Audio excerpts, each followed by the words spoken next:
Bail à usage d'habitation, ce que le consommateur doit savoir. C'est le thème de ce numéro de votre émission Tribune du Consomme-Acteur. Selon la loi 2022-30 fixant un régime juridique du bail à usage d'habitation, plusieurs dispositions sont fixées par le législateur pour faciliter la vie aussi bien aux consommateurs qu'aux bailleurs. Mais force est de constater qu'à l'exécution, les deux parties ont du mal à accorder leur violon quant aux dispositions légales de cette loi. Robin Akombesi, bonjour. Bonjour, Valentin. Alors, lorsqu'on prend cette loi, déjà, qu'est-ce qui a gouverné l'avènement de cette disposition légale? Merci beaucoup pour cette tribune des consommateurs qui porte sur spécifiquement une question épineuse pour les consommateurs. C'est resté pendant longtemps très préoccupant. C'est la location, le loyer que nous devons payer chaque fin de mois pour avoir accès à un logement, pour avoir accès à un habitat, afin d'y dormir, afin d'y mener des activités de famille, de ménage. Ce qu'on appelle bail à usage d'habitation. Je vais faire un peu le contraste avec le bail à usage professionnel. C'est-à-dire qu'on le loue pour une boutique, pour un commerce, une activité professionnelle, lucrative, alors que de l'autre côté, c'est juste pour faire habiter un ménage, c'est pour des raisons domestiques. Et donc, pour l'instant, la loi statue sur le bail à usage d'habitation. Et parlant des sources, de l'origine de cette loi, je profite pour saluer nos députés, les honorables députés à l'Assemblée nationale, qui ont pris cette initiative de cette loi parce que les Béninois souffraient. Aujourd'hui, quand on entend beaucoup de gens dire « je préfère être chez moi », ça justifie justement les raisons pour lesquelles tout le monde veut être chez soi. Tellement il y avait de différends entre les bailleurs, ceux qu'on appelait communément les propriétaires, et les preneurs, ceux qu'on appelait communément les locataires. Et ces problèmes sont divers et variés.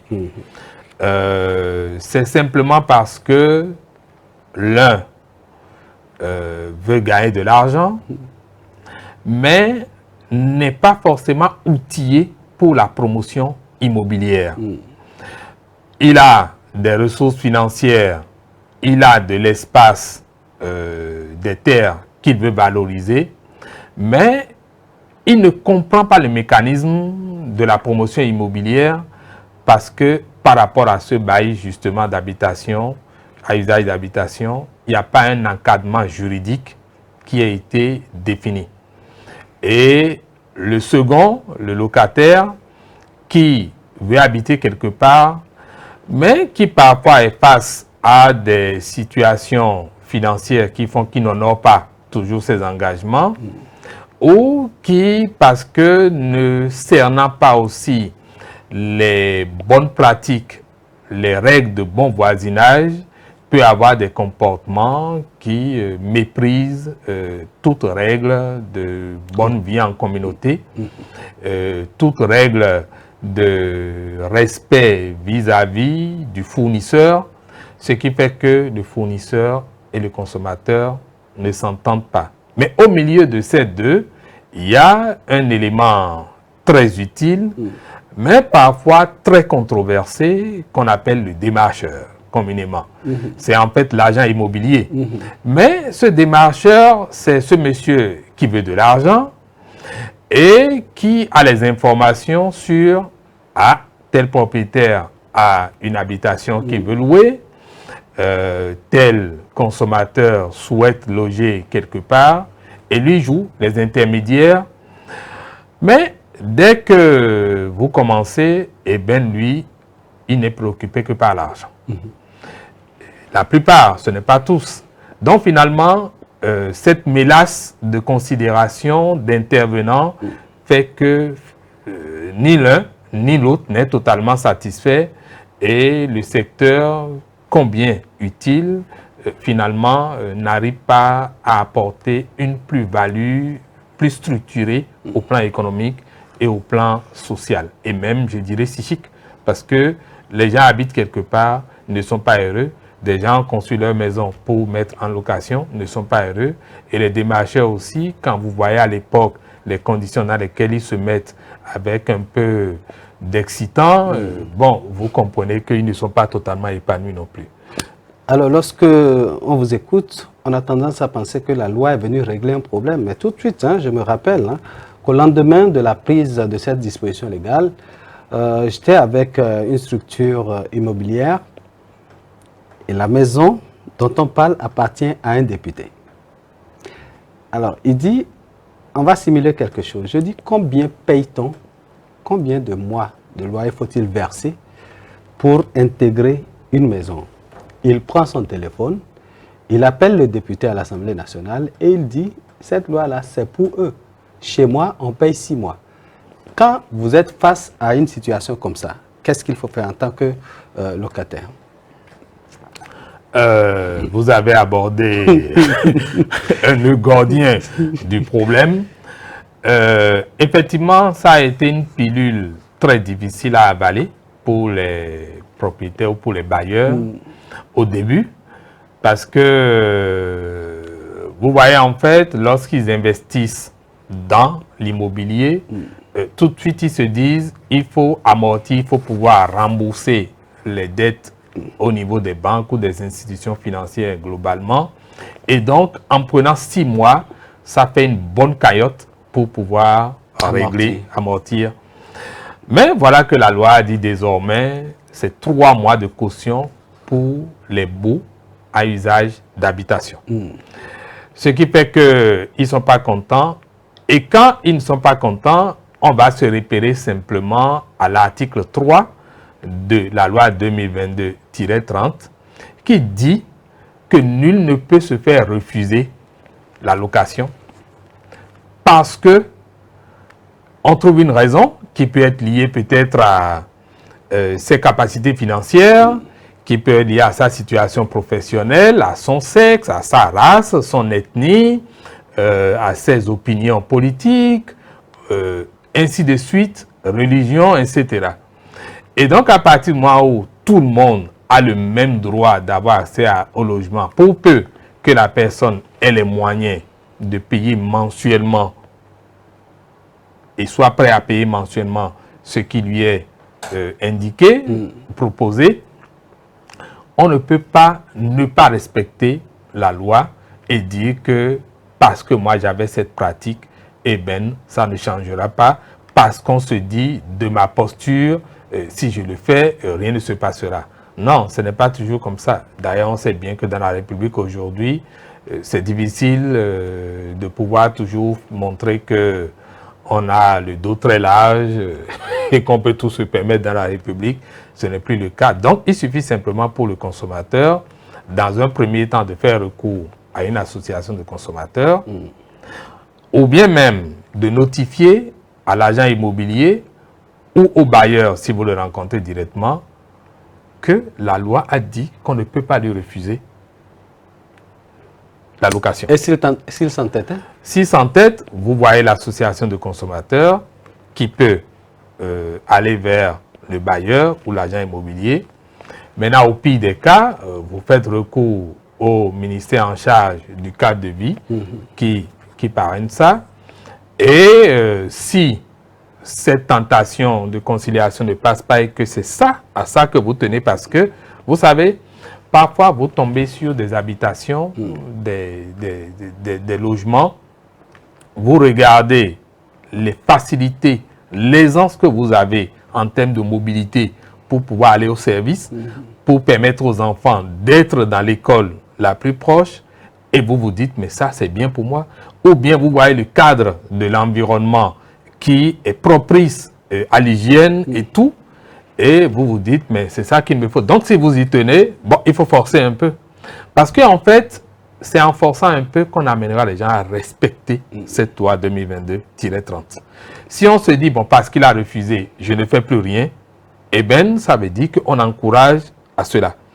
Et j'ai dit au pire des cas, vous allez vers la justice, vous saisissez le président du tribunal de séance, et bien le président du tribunal de séance prendra la décision qui s'impose lorsqu'il aura écouté les parties et comprendra que il y a une partie qui veut faire montrer du muscle simplement parce que elle a une quelconque parcelle de pouvoir financier ou des atouts politiques.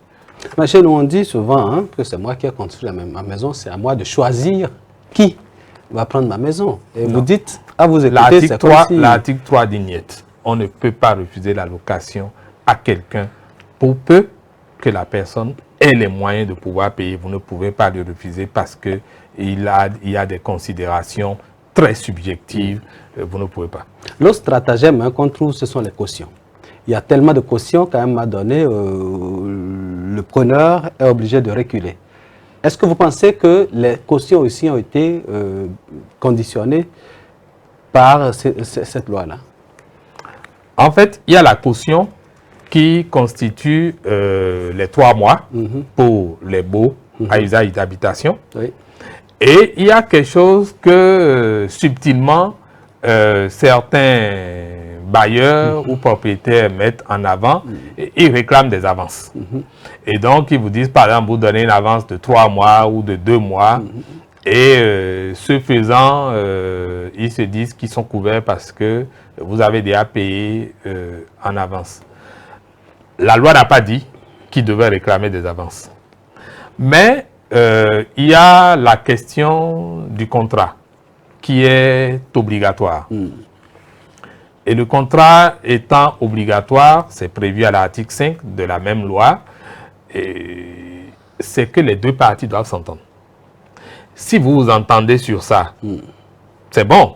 Mais si vous trouvez que vous y êtes intéressé, que vous voulez faire recours au tribunal ou à une instance de l'État pour voir si ça peut casser la décision du bailleur, mais tentez-le. Vous savez, la vie est une aventure audacieuse où elle n'est rien du tout. Il faut être dans la démesure parfois. C'est-à-dire, vous osez, vous tentez, vous forcez. Si ça passe, c'est bon. Si ça ne passe pas, vous repliez. Et la plupart du temps, ça passe. Oui, la plupart du temps, quand vous insistez, les gens admirent votre courage.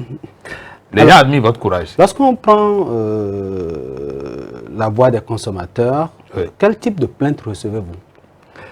Mais les plaintes sont nombreuses. Et de plusieurs ordres. De plusieurs ordres.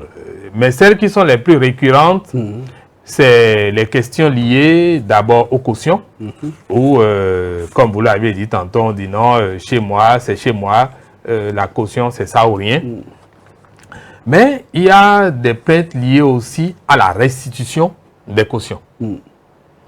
Ces plaintes sont aussi courantes. Il y a Pourquoi au moment de prendre une chambre, c'est facile de déposer les avances, et qu'au moment d'en sortir, parfois on dit même au locataire d'attendre qu'un autre intègre avant d'entrer dans ses fonds. Ou bien même on lui dira d'aller chercher lui-même un autre locataire, alors que, en fait, c'est une méconnaissance des textes de loi en la matière. Et on va faire ce travail, on va faire ce travail de vulgarisation, de démocratisation de cette loi pour que ce soit le consommateur, que ce soit le bailleur, et c'est d'ailleurs très bien à votre initiative qu'on fasse cette émission qui va permettre aux gens de mieux cerner encore la chose. Donc chacun comprendra où sont ses pouvoirs, où sont ses limites. Parce que vous ne pouvez pas prendre l'argent de quelqu'un et au moment de retourner la caution, vous dites non. Une chose est sûre, cette loi protège davantage le consommateur qui était fragile parce qu'il était face à un propriétaire, un bailleur tout puissant et on lui impose sa loi. Vous imaginez que parfois les consommateurs sont obligés d'aller à la police? Et parfois aussi, lorsqu'on veut sortir de la maison, on trouve tellement de problèmes dans la maison que l'avance est totalement bousillée dans les réparations, encore que c'est le propriétaire qui amène son technicien. Et c'est pour cela que cette loi a prévu aussi les états des lieux contradictoires. Donc, au départ, comment ça se passe? Quand je veux intégrer la maison, on fait un état des lieux, c'est ça? Oui. Qui fait l'état des lieux? L'état des lieux, vous le faites ensemble. Les deux parties doivent se mettre ensemble pour le faire. Il y a deux possibilités. Soit vous le faites de manière simple, qui Alors, va devenir un avec acte courtoisie. sous-saint. Et vous avez la possibilité aussi de faire recours à un huissier de justice qui vient et qui fait les constats, parce que lui, c'est un agent assermenté. Donc, personne ne pourra dire demain, génie.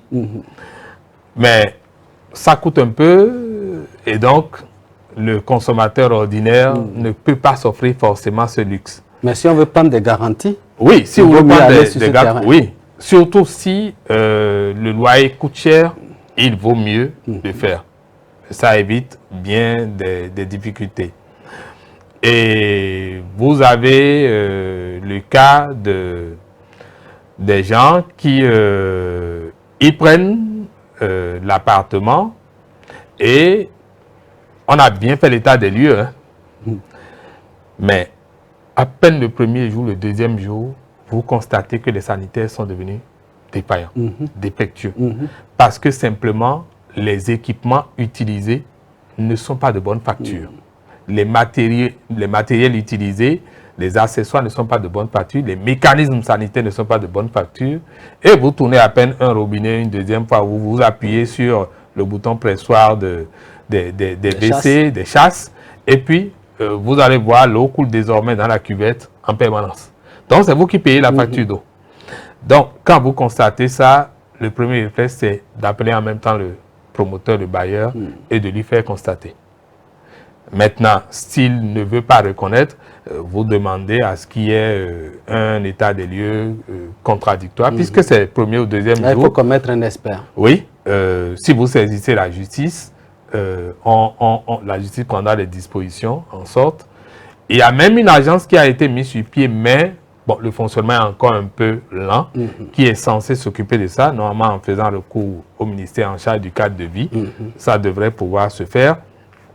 Et c'est en faisant cet exercice régulièrement que le consommateur va davantage amener l'État à mieux faire fonctionner l'agence, à mieux faire le suivi de la loi que le gouvernement a pris ou a prise, et ça faciliterait une meilleure collaboration, parce que désormais, quand le fournisseur sait que l'État veille, le comportement n'est plus le même.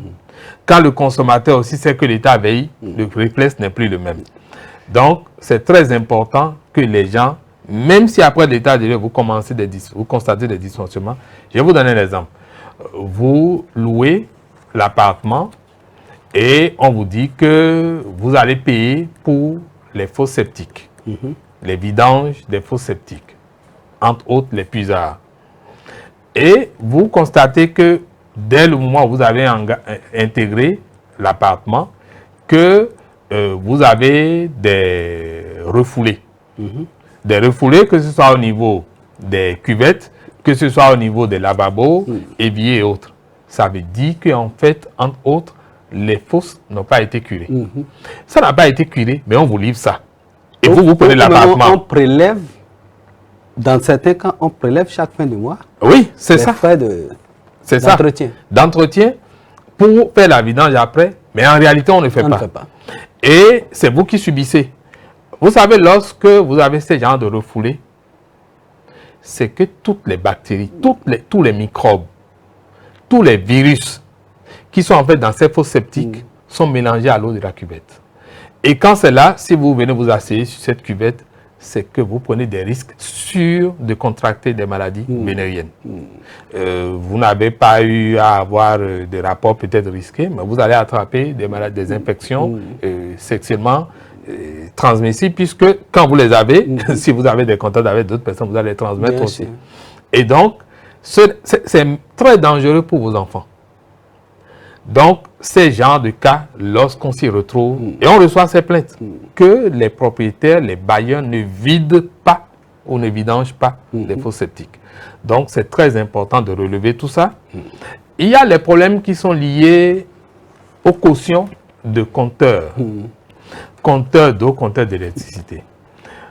Quand c'est les compteurs électromécaniques d'électricité, c'est-à-dire les anciens compteurs où on voit le disque en train de tourner, vous vous retrouvez avec un bailleur qui vous dit, bon, vous payez caution de 50 000 ou de 100 000, Bon, si vous voyez que vous voulez utiliser de gros équipements, bon, libre à vous, vous négociez pour que ça se fasse.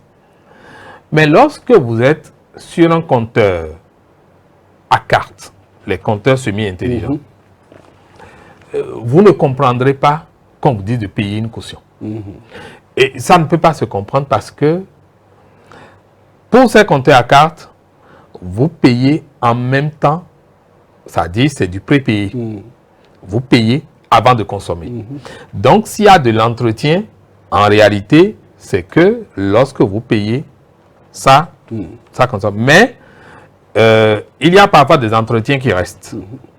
Et donc, on comprend un peu pourquoi certains bailleurs disent, bon, on veut avoir une caution pour les entretiens, parce que les entretiens peuvent venir après. Et c'est le suivant qui va prendre, qui va faire cela. Mais est-ce que le besoin est forcément d'exiger ça, puisque il y a le truc là, la caution pour l'habitation qui est là, et qu'en fait l'entretien ne coûte pas grand-chose. C'est peut-être 1000 francs, 1500, 2000. Donc, la personne qui a fait peut-être 6 mois, elle peut faire 6 mois sans consommer de l'énergie électrique, sans prépayer. Et donc, même si on prend 5 mois, par exemple, tout au plus, ça ferait 10 000 pour ce qu'ils louent. On aurait pu déduire. Mais ils trouvent des formules toujours pour garder, pour prendre de la caution chez les gens. Les compteurs d'eau, c'est normal aussi qu'il y ait de la rétention, cette caution qui permet de faire cela. Mais le consommateur doit rester éveillé. Lorsque le montant lui paraît faramineux et qu'il n'est pas d'accord, eh bien, il peut dire qu'il n'est pas d'accord, il négocie. Bon, alors, il ne faut pas faire cette émission sans parler aussi des locataires, des caprices des locataires. Il y a des locataires qui vous créent suffisamment de problèmes et qui s'en vont. Oui, lorsque le locataire il n'a pas une très bonne connaissance des textes de loi, exactement comme on a parlé du propriétaire, eh bien, il peut venir et puis lui, il joue de la musique à toutes les heures, il monte la pression, c'est lui qui entretient la promiscuité, parfois c'est lui qui fume et puis il indispose tous ses voisins. Ou bien encore que s'il a un véhicule, il vient garer et il vient garer en sorte qu'il empêche les autres de déplacer leur véhicule. Et même quand on l'appelle pour venir le faire, eh bien, lui trouve une raison suffisante pour ne pas venir. Parce que ça peut arriver qu'on gare les véhicules et qu'on n'ait pas pu se réveiller à temps, ou bien qu'on ait une contrainte qui vous empêche de venir sortir votre véhicule à temps. Mais lorsqu'on vous appelle, vous devriez pouvoir sursauter et venir vite satisfaire. Rapport de bon voisinage oblige. Rapport de bon voisinage oblige. Et donc, il y a aussi des locataires qui ne payent pas parce que soit ils sont en difficulté, soit parce qu'ils sont de mauvaise foi. Mais un locataire qui ne paye pas parce que le bailleur ne respecte pas ses engagements, ça, c'est d'un bon droit. Et ils vont se retrouver devant le juge et le juge va les départager. Parce que vous savez, dans la loi 2007-21 portant protection du consommateur, il est dit que le service fourni ou le montant payé pour un service doit être la compensation juste du service fourni. Ça veut dire quoi? Tu prends mon argent, tu ne vidanges pas les fosses septiques, tu me rends malade et tu me demandes moi de payer le loyer. Tu n'entretiens pas les grosses réparations, tu ne les fais pas et tu me demandes moi de payer. Tu laisses des gens venir empestiférer l'atmosphère, l'environnement. Je me retrouve dans un cadre malsain et tu me demandes de payer le loyer. C'est normal qu'à un moment donné, tu crées le litige et vous vous retrouvez devant le juge. Tu vas expliquer pourquoi tu as eu ce comportement. Le juge analysera le contexte et il tranchera. Voilà, on va parler aussi d'une autre question qui me vient à l'esprit, surtout qu'on est au Bénin. Est-ce que tout le monde peut s'offrir un logement au Bénin? Hey, épineuse question aussi, question très particulière. Vous savez, tout le monde ne peut pas s'offrir pour l'instant un logement au Bénin dans des conditions décentes. Et ce n'est pas forcément parce que les bailleurs offrent les conditions décentes, c'est dit à l'article 12, ils ont l'obligation de donner un logement dans des conditions décentes. Mais c'est parce que l'individu n'a pas pu se l'offrir lui-même, qui fait recours au bailleur. Et les coûts des matériaux aujourd'hui s'élèvent chaque jour. Les qualités n'en sont pas forcément meilleures. Mais si le consommateur constate que ses moyens ne lui permettent pas de s'offrir un logement décent, il vaut mieux faire recours à un logement, faire recours à un bail à usage d'habitation. Benin se dit souvent qu'il vaut mieux être chez soi, même si c'est dans un village. C'est à 10 km, à 20 km, à 50 km. Et c'est là tout le piège. Parce que lorsque vous habitez loin, j'invite chaque consommateur à évaluer le coût du carburant qu'il utilise pour venir sur son lieu de travail.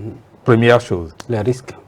Les risques que vous encourez. Parce que plus vous usez d'une jarre, plus vite elle va à la casse. Donc vos pneus vont s'user plus vite, votre moteur il s'use plus, vous-même, les risques d'accident sont plus. Cela parce que plus vous faites de distance, plus vous êtes sur la route, plus vous êtes distrait.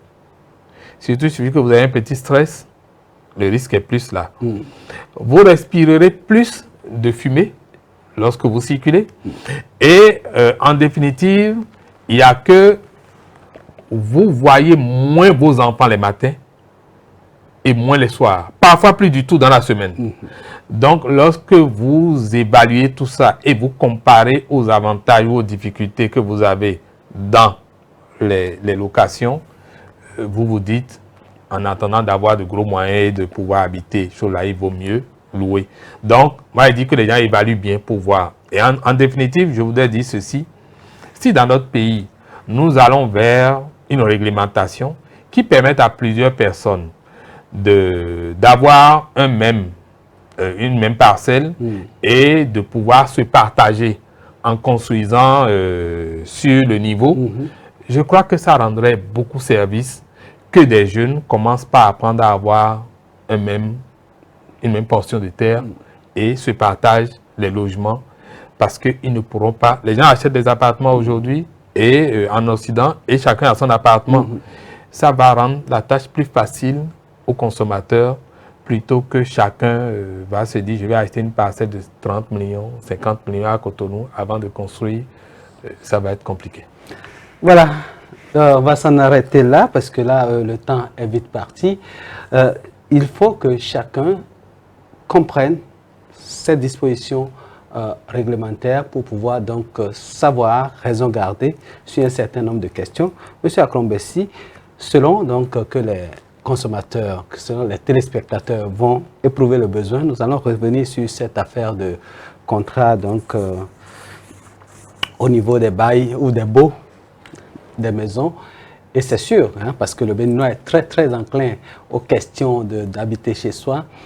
On va forcément revenir sur ça pour entrer encore dans d'autres détails et permettre aux populations d'être imbus du contenu de cette disposition réglementaire. Merci à chacun et à tous de nous avoir suivis. Restez câblés.